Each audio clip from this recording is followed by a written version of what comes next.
Sort of Coming Episode 15. Near the small town, a Zhenwu mountain soldier loosened the ropes binding Ma Huxuan. Slightly dizzy, Ma Huxuan shook his head and asked, "Do you know who's behind this? Could it be my father or my uncle?" "Someone from outside took a fancy to our family's treasure," the soldier explained. "One refused to give it up, the other forcibly demanded it, and the result is just like with Lu Shanyang. It's caused a huge mess." The imposing man walked briskly with Ma Huxuan, shaking his head. The Banshun clan of Zhengyang Mountain acted so brazenly, disregarding the rules, partly because that Jianjin is inherently valuable, but the most important reason is the long-standing feud between Zhengyang Mountain and the Fengleiyuan. If Chen Songfeng of the Fengleiyuan hadn't arrived in town right before the Banshun clan, they wouldn't have dared to attack. Therefore, even if the cultivators here in town were to intervene, they wouldn't dare to be too blatant. After all, Mr. Qi, who oversees this place. The man suddenly stopped speaking and looked towards the street. On a distant rooftop, a jet-black wildcat was perched. Upon seeing Ma Huxuan, it immediately screeched. When Ma Huxuan noticed it, the wildcat bolted, running towards Xinghua Alley. Ma Huxuan's face instantly paled. Like a madman, he raced after the wildcat across the rooftops. The man understood what was happening, sighed, and followed the boy at a leisurely pace, never letting Ma Huxuan get too far ahead.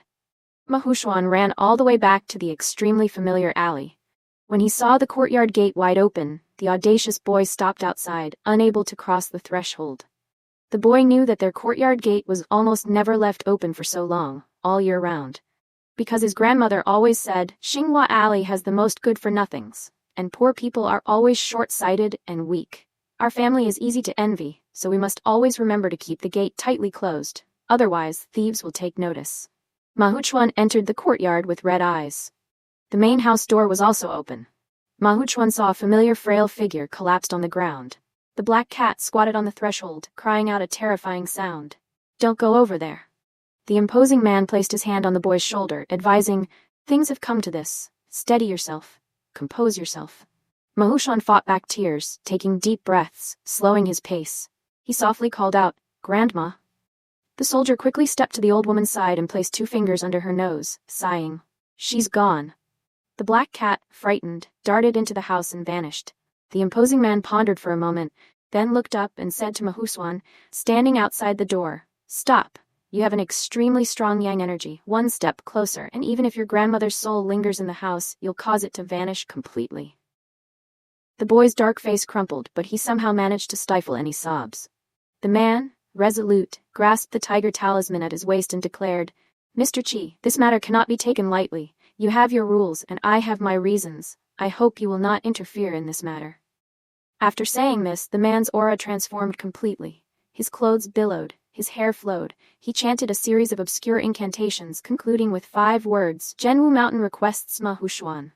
Ma Huxuan stared in disbelief. A golden armored giant, 8 jang tall, descended from the sky. Its fists slammed together at its chest, a sound like thunder. "Descendant of Zhenwu, what are your commands?" the man asked. "The use of magic is forbidden here, and I'm not skilled in detaining souls," the man explained. "So I ask you to patrol the area.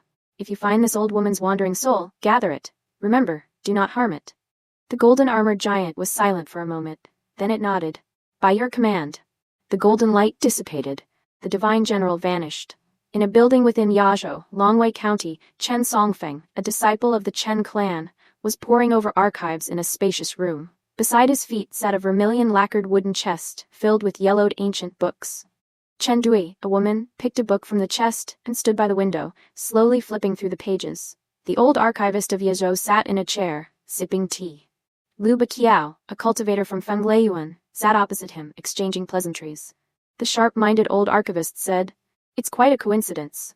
Li Hong from the Li residence personally came to our Yazhou and requested the Chen clan archives from our town. And she only wanted the household registers from the last 300 to 400 years. The magistrate agreed, so I had Li Hong take the top 70 or 80 books. The remaining books are older, just the old records you're looking for, young Master Chen. Speaking of which, if Yazhou didn't require us to air out the books every summer and autumn, fumigate them, they would have been eaten by bugs long ago." Chen Dui, still by the window, didn't look up.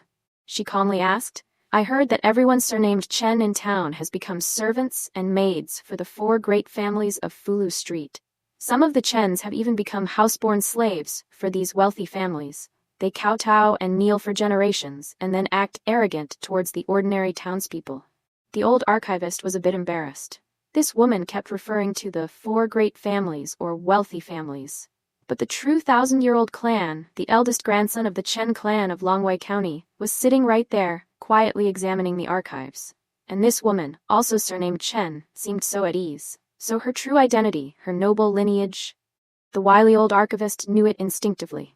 Though the old archivist didn't have any Chen servants, he had always maintained good relationships with the powerful families in town. He didn't want to offend anyone with an improper response. He didn't want to provoke a formidable newcomer. So, carefully choosing his words, the old man put down his cracked ice-patterned teacup and slowly said, "Miss Chen, there's nothing that can be done. According to our Yaman's records, according to a senior official long ago, this town originally had 2 distinct Chen clans.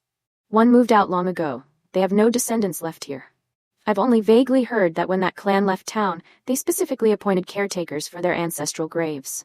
It's been so long, the family responsible for tending to those graves is unknown now. It's been lost to time. As for the other Chen clan, they were once among the prominent families, highly regarded. But times change. After a few ups and downs they gradually declined, especially in recent centuries.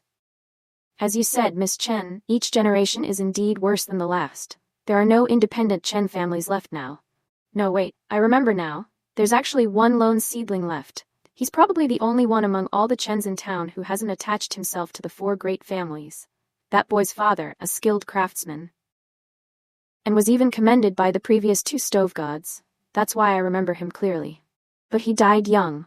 How his child is doing now, I wouldn't know. However, from what I've seen and heard, this town has generally been quite good to the Chen descendants, especially the Song and Zhao families.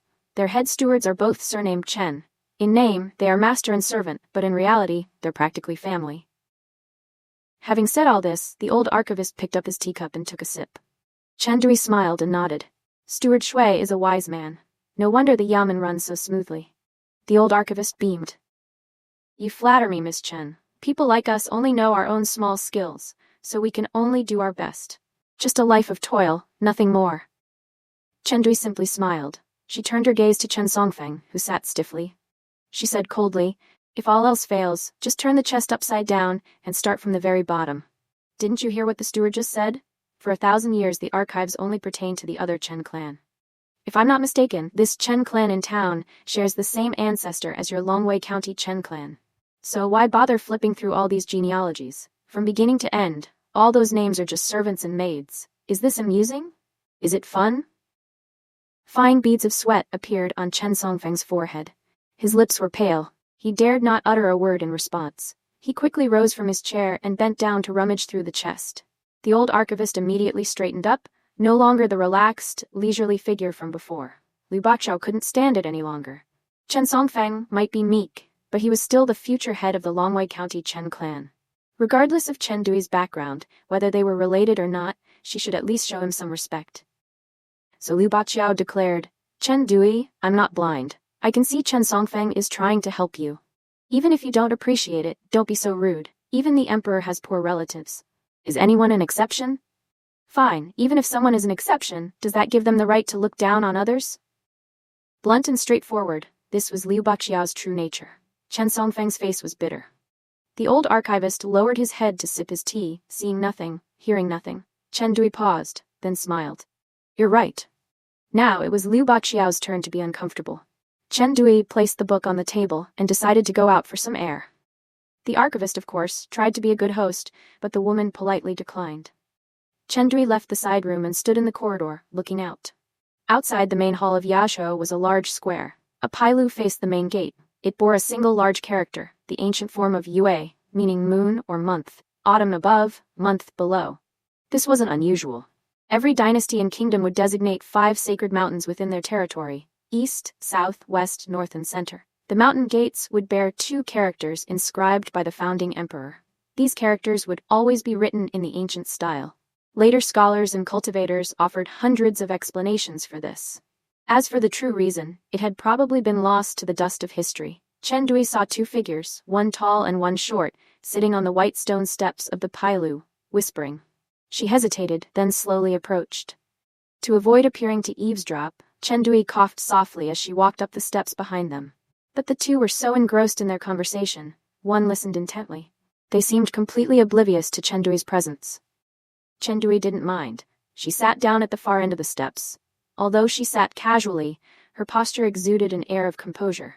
She still gave off an impression of dignity. The two were speaking in the formal Mandarin of Dongbao Pingzhou. Chen Dui understood. Otherwise, she wouldn't have come to this town.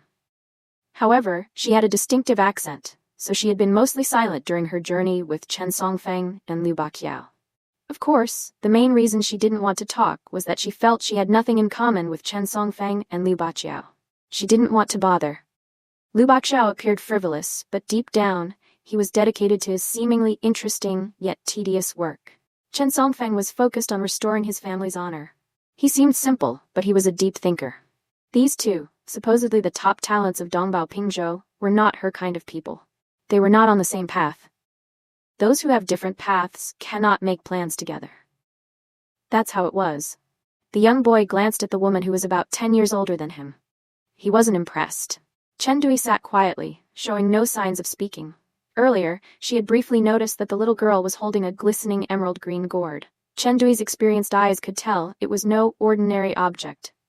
The richly dressed boy and the porcelain doll-like girl were Song Jixing and Tao Zi of Zhengyang Mountain. Song Jixing had gone to the Li residence with Song Changjing. He had taken a liking to the little girl at first sight. He had always been fond of beautiful and exquisite things. Crude and simple things didn't catch his eye. Tao Zi also liked Song Jixing. They had somehow become good friends. Despite their age difference, they could connect. Song Jixing didn't even feel like he was forcing the conversation. He even asked his uncle, Song Changjing, to persuade Li Jia to let him take Tao Zi to the yamen to play. Ignoring Li Jia's heartbroken expression, Song Jixing led the little girl out of the Li residence. Meanwhile, he sent a message to a servant girl back at the residence, asking her to find the emerald green gourd and give it to Tao Zi as a welcoming gift. The little girl, acting affectionately towards Song Jixing, asked coyly, "Brother Banchai, you just graduated from Shugong Academy, one of the 12 academies. Before I came here, I heard Grandpa talking about that Shanya Academy in Dali. They're doing quite poorly now. Do you know what's written on their Pailu? Because of the last two characters in Song Jixing's name, Tao Zi had nicknamed him Brother Banchai." Song Jixing didn't mind. He no longer cared about the outsider woman. He smiled at the little girl. "I don't know. I've never left this town. I haven't read many books either. After talking to you for so long, I'm quite hungry. My stomach is empty." The little girl sighed. "I wonder how Grandpa Yuan is doing finding someone. How's his search going?" Song Jixing smiled and patted his brocade robe. His expression was complex. From a distance, Chen Dui suddenly asked softly, "Little girl, your gourd, does it ever make a sound on its own?" The little girl turned, held up the gourd, and smiled. "Brother Banchai gave it to me."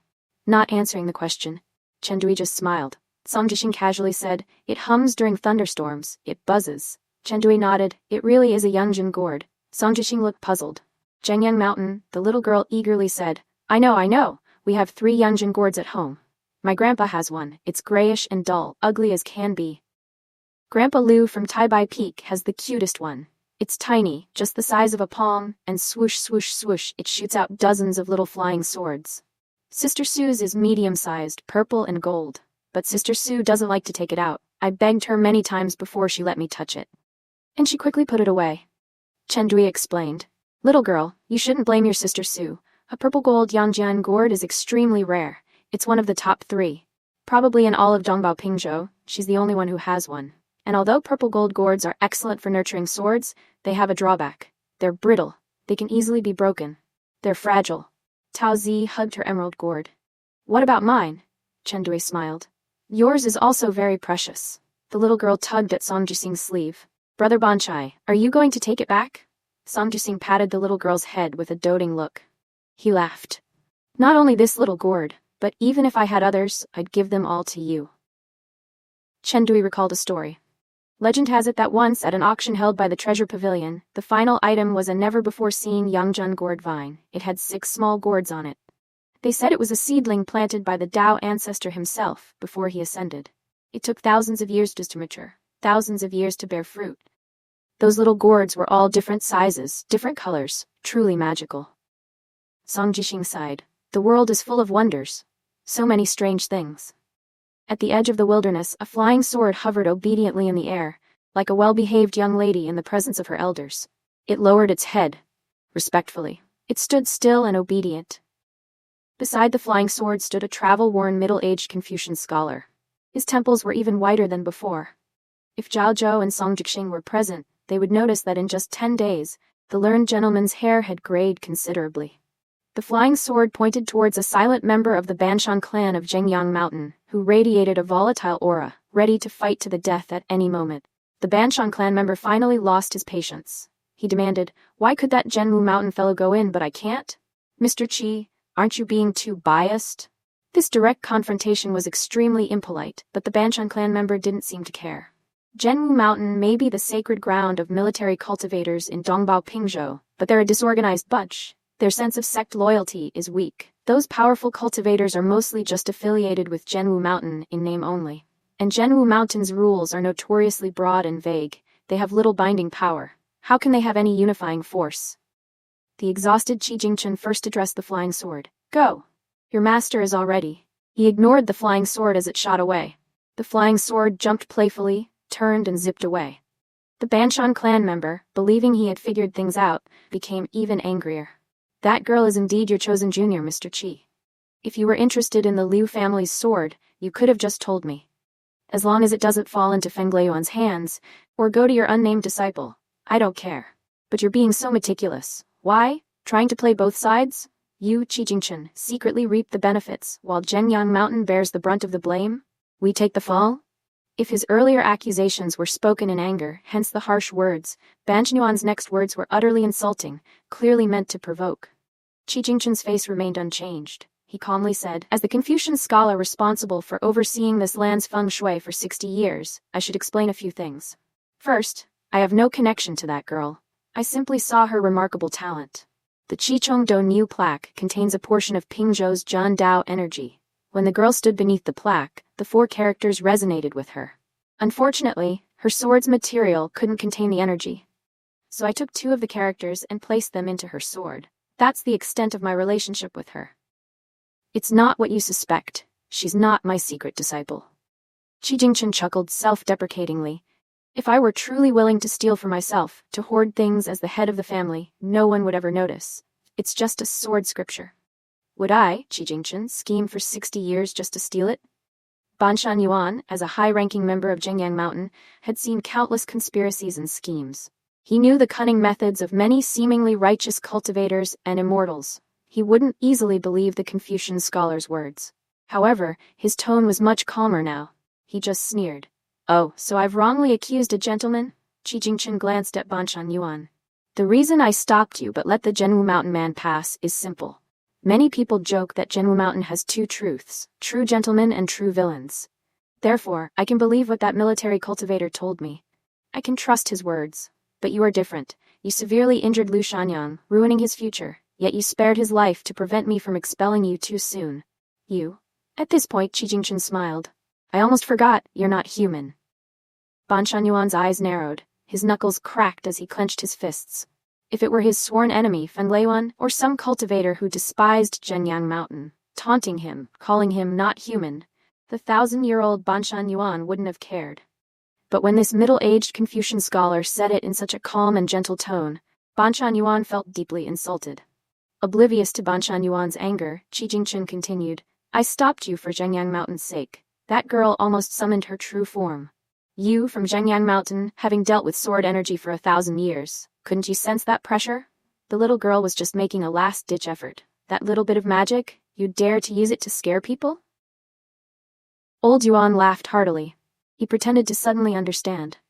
"Someone told me Qingchen's benefactor was in trouble. His statue's position kept dropping until it was removed from the Confucian temple and smashed to pieces. I didn't believe it at the time. I thought, the 4th sage of the Confucian temple? If he ever met the legendary Tao ancestor or Buddha, he'd be able to hold a conversation with them. But now it seems, from your benefactor to you, Qi Jingchen, this Confucian lineage is about to end after just 2 generations. Who said at 50, I know my destiny? Why is your lineage so useless? Could it be that your benefactor, as some academies claim, wasn't a Confucian sage, but a great deceiver?" Qi Jingchen frowned slightly, but listened quietly to Banshan Yuan's words. He didn't interrupt. Old Yuan laughed wildly. He took a step forward and pointed. He pointed at the scholar, who looked like a beaten dog. He declared, "Qi Jingchen, aren't you Confucians all about propriety? I'm standing within the rules. What can you do about it?" Qi Jingchen looked towards the town and sighed softly. He turned back to Banshan Yuan. "Are you finished?" Banshan Yuan was taken aback. He sized up the Confucian scholar, Qi Jingchen. He lowered his finger and grinned. "Boring. Even a clay Buddha has a temper." He hadn't expected the scholar to be so patient. He didn't retaliate to the insults. He wondered if he would also refuse to fight back. Qi Jingchen smiled. "You can try." Banshan Yuan seemed tempted, but he refrained from attacking. He asked, "Qi Jingchen, are you determined to stop me?" Qi Jingchen replied, "The consequences are too great for Zhengyang Mountain to bear." Banshan Yuan asked, "Truly?" Qi Jingchen didn't try to be cryptic, nor did he give way to Banshan Yuan in anger. He patiently nodded. "Truly." Banshan Yuan rubbed his chin. Finally, he glanced into the distance behind Qi Jingchen. He sneered. "Those two brats are lucky. Tell them, don't let me catch them." Banshan Yuan turned and strode away. With his back to Qi Jingchen, old Yuan raised his arm and gave a thumbs up. Then he slowly rotated his thumb downwards. Qi Jingchen looked up at the gray sky. It looked like it was about to rain. He suddenly heard a voice from the town. It was the Zhenwu mountain cultivator. He was asking for a favor. He hoped Qi Jingchen would allow him to borrow a divine needle enshrined at Zhenwu mountain. Qi Jingchen nodded. He softly said, aloud. At the same moment, if anyone had looked up, they would have seen a tiny speck of light appear in the sky. Then an extremely thin golden thread descended, landing in the town. "Mr. Qi," a boy's voice called out from behind Qi Jingchen. Qi Jingchen turned. A young boy and girl were running towards him. Seeing the girl in dark green, he felt a pang of emotion. When Zhao Zhou had fallen for her, Qi Jingchen had offered a piece of advice. He had described the girl as an unsheathed sword, most harmful to the hearts of others. Young Zhao Zhou didn't understand what love was. He hadn't grasped the deeper meaning. He was still deeply infatuated. Qi Jingchen hadn't explained further. It wasn't appropriate to say the girl, with her pursuit of the Tao, was heartless. Heartless. This wasn't a criticism. It was the highest praise. Romantic love, the love between a man and a woman, was just one kind of love. In the mundane world, perhaps this kind of love could be touching, enough for lovers to die for each other, but cultivation was far more complex. Seeing the boy in straw sandals, Qi Jingchen's smile became more natural. He said warmly, "You've been in quite a few fights. Earth-shattering fights." Chen Ping'an was a bit embarrassed. Qi Jingchen got straight to the point. "Two things. First, the Banshan clan of Zhengyang Mountain is retreating. They'll be leaving town soon." Without hesitation, Chen Ping'an asked, "Is old Yuan leaving through the east gate?" Qi Jingchen gently lowered his hand. "Let me finish. Lu Shanyang is alive." The boy tensed. He carefully asked, "Mr. Qi, is Lu Shanyang going to be okay?" Qi Jingchen nodded. "Someone helped him. He's out of danger, but the bad news is his injuries are severe. He might not be able to move as freely as before." Chen Ping'an grinned. For days the boy's mind had been stretched taut like a bowstring, drawn to its fullest. He hadn't had a moment's respite. Hearing that Lu Shanyang was alive, the tension released, and he fell backwards, fainting dead away. Ning Yao quickly caught him. Qi Jingchen explained, Chen Ping'an's meridians were forcibly opened by Kai Jinjian of Yunxia Mountain. His mind was damaged. His energy has been leaking out. Then Lu Shanyang's incident happened, and he had to push himself to the limit. He burned himself out. He had maybe half a year left, but now it's probably only 10 days at most. This meant that every time the boy had run, from Nippon Alley to the town rooftops, to the mountain stream, and finally to this wilderness, he had been shortening his lifespan. The boy knew this all too well. Ning Yao asked, "Mr. Qi? Just tell me, how can I save Chen Ping'an?" Qi Jingchen sighed inwardly. This was the subtle nature of the Tao. The girl wasn't without feelings for Chen Ping'an. Otherwise, they wouldn't have fought side by side like this. Normally, upon hearing such bad news there would be panic, grief, and sympathy. The intensity and duration would vary, but the emotions would be there. But Ning Yao showed none of that. She immediately jumped to the most important question: how to save him. A cultivator's journey was like climbing a mountain. Every step was carefully planned. One simply had to keep ascending. The only difference was the size of each step. But cultivation was more ambiguous. There were paths everywhere. Every path seemed to lead to the great Tao, yet every path also seemed like a detour. No one could offer guidance. In matters of the heart, those with a Tao heart could ascend in a single step. So the girl could directly, with clear eyes, asked the boy if he liked her. Qi Jingqun, remembering the young Taoist with the lotus flower above his head, felt his heart grow heavy. Ning Yao squatted down and gently lifted Chen Ping'an onto her back. So, Mr. Qi, tell me. But I'll tell you up front, I don't think that old shopkeeper at Yang's shop is very good at healing. Chen Ping'an knows an old doctor who's quite skilled. He's very capable. Looking at the serious girl, Qi Jingqun asked a strange question. What is the most defiant act in the world? Going against the current? Without thinking, Ning Yao declared, slaying all the demons with a single sword. Qi Jingqun was both amused and exasperated. He said helplessly, cultivation. Ning Yao thought for a moment. Actually, it's the same. Qi Jingqun pointed to a different spot, another sword furnace. It can nourish the body and strengthen the soul. But for Chen Ping'an, it will at best maintain a balance. With luck, there might be a small surplus. So when he wakes up, tell him when he practices his boxing, even if he doesn't aim for anything else, just to survive, he must work hard. Ning Yao sighed in relief. She wasn't much better off than Chen Ping'an. Only her foundation was much stronger, preventing her from collapsing. Mr. Qi, should I take Chen Ping'an to Nipin Alley to recover, or should we check on Lu Shanyang first? Either is fine now, Qi Jingqun replied. Think about it. This guy on my back will definitely want to see Lu Shanyang the moment he wakes up. So, I'll go to Ruan's place. Qi Jingqun nodded. I'll walk with you for a bit. They walked side by side. A spring breeze brushed their faces. The scholar clasped his hands behind his back. The girl carried the boy on her back. As they walked, Ning Yao suddenly asked, Mr. Qi, as the master of this grotto-heaven, haven't you taken advantage of your position to recruit some talented disciples? Qi Jingqun smiled and shook his head. No, I only took in a book boy, who isn't really a disciple. I used to avoid it to prevent suspicion. But looking back, I did miss out on a few good seedlings. Ning Yao asked again, Mr. Qi, do you know everything that happens here? Qi Jingqun replied, I can know anything I want to know, but it's not always the whole truth. After all, some things, a slight difference, 1,000 miles astray. There was something Qi Jingqun didn't say. Since leaving the town, he had lost that clarity, that all-encompassing awareness. Because someone had taken the plaque. It was a token left in the town by one of Confucianism's sub-sages. It was also one of the town's keystones. Ning Yao hesitated, then asked, Mr. Qi, what realm are you in? Are you a martial artist? And since you oversee this place, are you truly invincible here? Of course, if it's inconvenient to answer, you don't have to. I'm just curious. Qi Jingqun didn't answer. The girl rolled her eyes and fell silent. Qi Jingqun slowed his pace and looked back. The boy blinked. The middle-aged man blinked back. Qi Jingqun smiled knowingly and discreetly quickened his pace. A gentleman helps others achieve their goals. After walking a good distance, Qi Jingqun stopped. I'll leave you here. He stood still. The white-haired Confucian scholar watched their receding figures, silent. He took a step. Qi Jingqun instantly appeared near the dragon-slaying platform. Every Confucian sage had a designated character. Not a leading character, but anyone in the world, by writing, using, or reciting this character, could increase the sage's cultivation, however slightly. Small amounts accumulate. Drops of water wear down stone, little by little.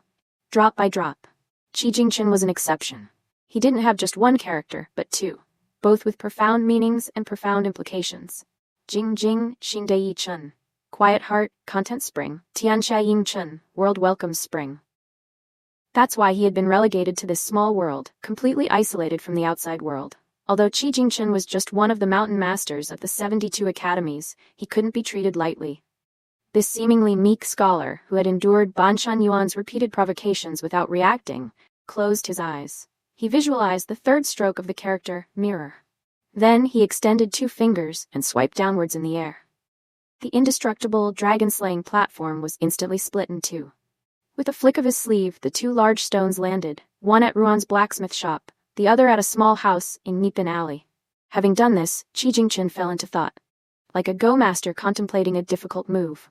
He stood in the light rain, which soon turned into a downpour. Thunder rumbled. Qi Jingqun remained lost in thought. Mr. Qi, as he was known by the townspeople, was thinking about his own teacher.